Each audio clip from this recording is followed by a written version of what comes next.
There have been plenty of headlines this week, and you know the inquest has started when the managing director of the England cricket team comes out to do all the interviews. So here is the extended version of the little bitty chat this morning with Rob Key.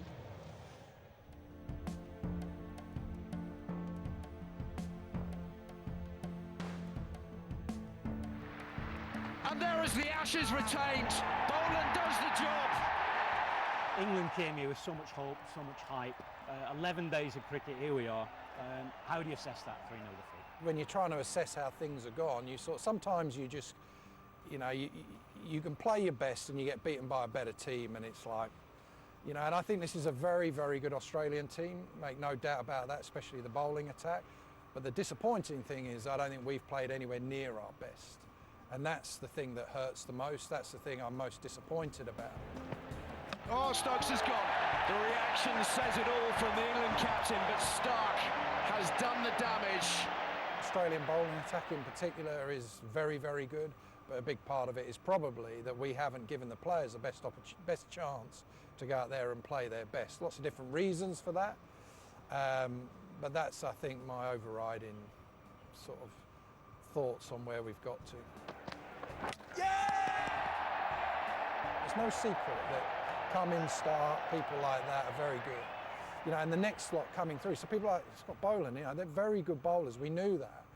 I think our bowling attack with Jofra, Bryden Cast, Josh Tongue, Matt Potts, all of these guys, they end up missing people, Gus Atkinson, That's a very good bowling attack as well, but again, we haven't bowled at our best. So we've made it at times easier for their batters than they have for ours. We've also got some of the best players in the world that haven't been able to play to their best. You need 4 bowlers, 4 seamers that run up relentless on a line and length.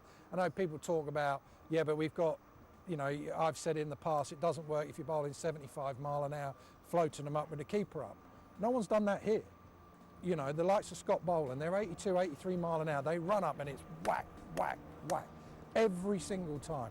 And they pass it on to the next man and it's whack, whack, whack, straight into the good line and length over and over again, and you go bouncers for a bit of intimidation or to change it up. They're the things we haven't done well enough. That's what we can do. We've got those bowlers, who can do that. I think all these players are good enough. We've had times where they've not been able to play their best. You talked about the bowlers there. It's funny, Brendan mentioned precision the other day, and I assume he was talking about those areas that the bowlers were hitting. But I think, you look at it really, it's more about, did we give them the best chance to succeed? We trained too much doing the same thing, and we didn't actually get to the point where we should have flipped that training. We should have gone and found, we're net.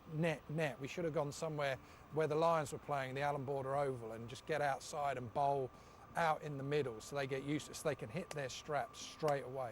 And they're the things I think that we have to accept responsibility for that. For the first time, I think, the final day in Adelaide, Brendan sort of admitted that he might have got the preparation wrong. When you look back and you think the different conditions at the Optus compared to anywhere else. Now the choice again, because you also don't have the luxury of going, do you know what, we'll just play 5 Shield games and then we'll come into it and we'll be fit. No, we're in New Zealand. We then had the choice of going to Adelaide, and we felt, do you know what, let's get to Perth. Adelaide isn't like the Optus. Let's go to Perth, let's get ourselves ready. We'll play a Lions game, because that would be great for the Lions, that would be great for us, because our bowlers can, we can actually just make sure they get overs in. If it's game's over quickly, we can go again, all of this type of stuff. But actually you look back and you think that probably wasn't right.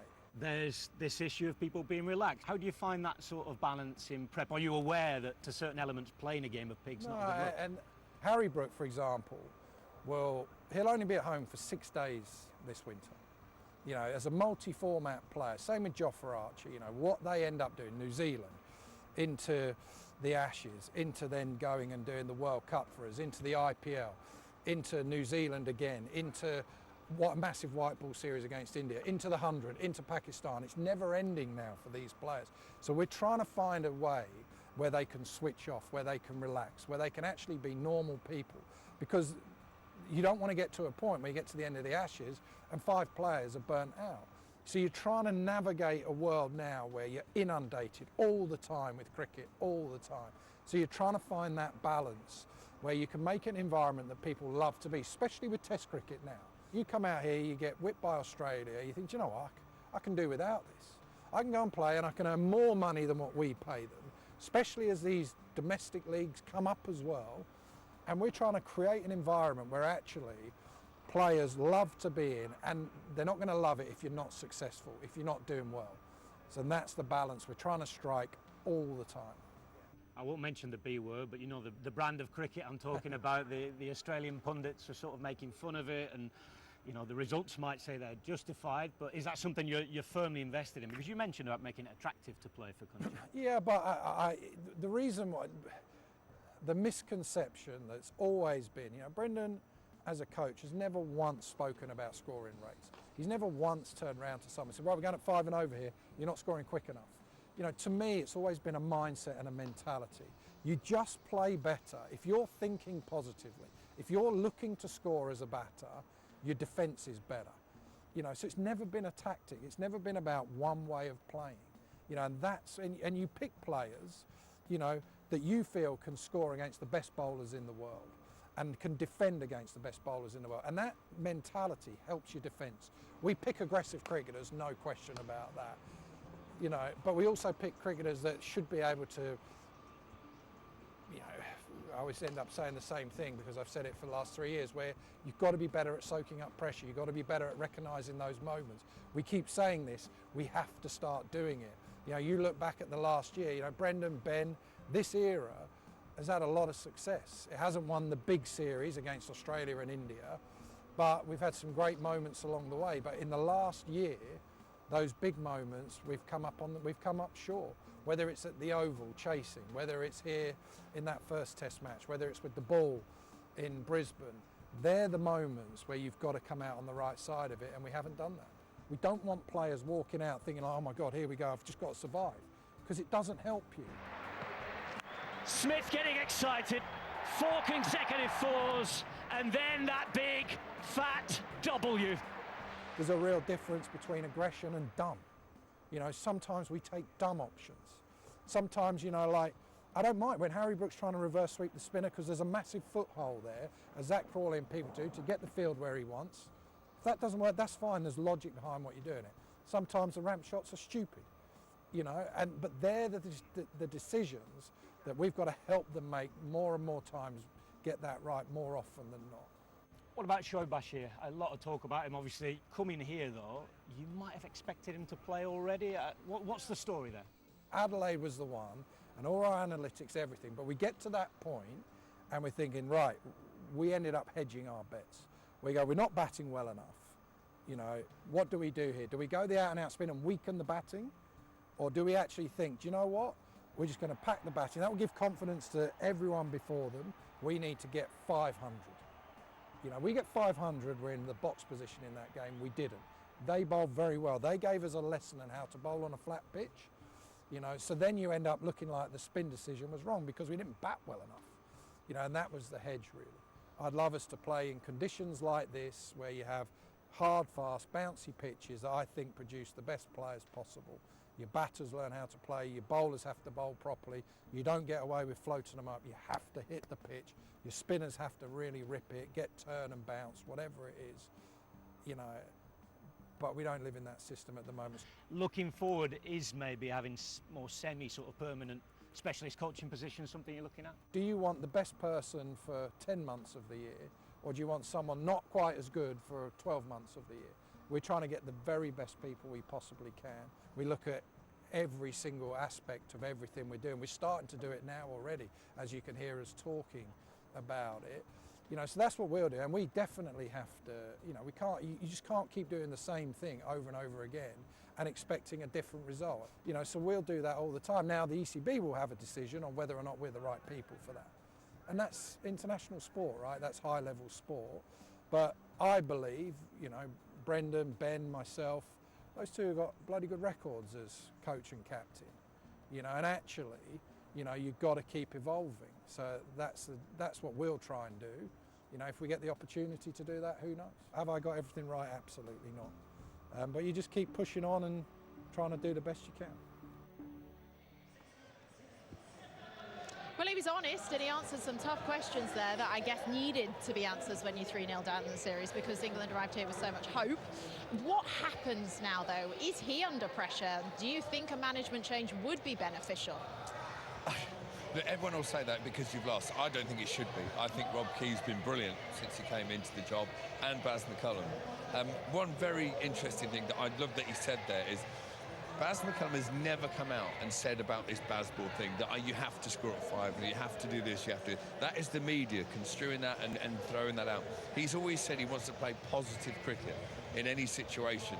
And that's got lost a little bit. So now it's all this, well, we're 3-0 down, news to this, news to that. I think they've done incredibly well. Yes, this tour hasn't gone to plan, and people will say, well, people's jobs are on the line. But if you can't change things for the better, you don't change them, in my opinion. Well, it depends. It depends what happens in these next 2 games. If they lose 5-0 and they lose really heavily, then I think naturally there will be discussions about it. They started off with a bang, Key, McCullum and Stokes. I think McCullum won his first 8 out of 10 games or something the first year. Since then, it's gone downhill. This year, I think their percentage win is like just above 30%. So it's a bit of a downward trend. Some of that interview when he's saying, we've been really thorough, we've been this and that. I actually don't think they have in this tour. I think they've been quite haphazard and just gone on a whim. Now, if they'd have won, they get credit for thinking differently, because what we've done in the past, England, lots of warm-up games, hasn't worked. This has been a real, I think, reminder that you've got to... I don't want to say take the traditional values of Test cricket and the traditional values of selection are still important. These guys have totally and utterly said county cricket is irrelevant, and there's a massive disconnect at this minute from this England side to county cricket. I do think that needs to be addressed, because if you're banging out runs in county cricket or banging out wickets in county cricket, there must be a path into the Test team, and I think at the minute there isn't. So I think that needs to be looked at until the end of this series, until the hierarchy sit down and go, right, what do we want? They've done a good job. They have done a good job. I like Rob Key, I like McCullum, I like how they think, but I do think this last little bit, they have taken their eye off the ball for the biggest series. And they were talking about India. They drew India, and India just got thumped by South Africa. So that Indian side wasn't a great Indian side either. So actually, reality has just hit this England Test team. Now they're going to decide how they want to play with what players afterwards. Change, you have to have someone better to come in if there's changing. They are good people. They are doing it for the good cause. Remember, when Bob Key took over the job, he had an easy job in Sky. Sky for life. He was, like in the media. He has put his neck on the line to try and make a difference to English cricket. I love that attitude. I love people who do that. So it's just, I think they might have just been a bit too funky. Now, the stuff like, do you want the best coach for 10 months or the best coach for 12 months? It's a bit of you just want someone a really important person there all the time, because you can't have a bowling coach coming in for one series where you don't know the bowlers. I think that's almost like schoolboy stuff. Yeah, and at the end of the day as well, when you say, is it Key and McCullum, one thing he did say there, which is absolutely spot on, just haven't put the ball in the right place for long enough. And you can say what you want, pick who you want. If the bowlers don't deliver the skills, that is not that hard to do, to be consistent once you get to this level, or shouldn't be that hard to do. Just bang out.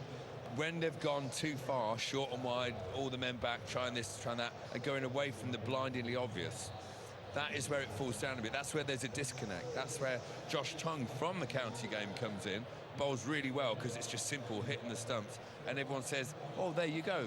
County cricket does put players forward. So you can understand why people are talking like this, but I wouldn't change things for now. At least not till the end of the series. Well, I was going to say, this is a debate that's going to run and run for the rest of this Test and for Sydney, no doubt.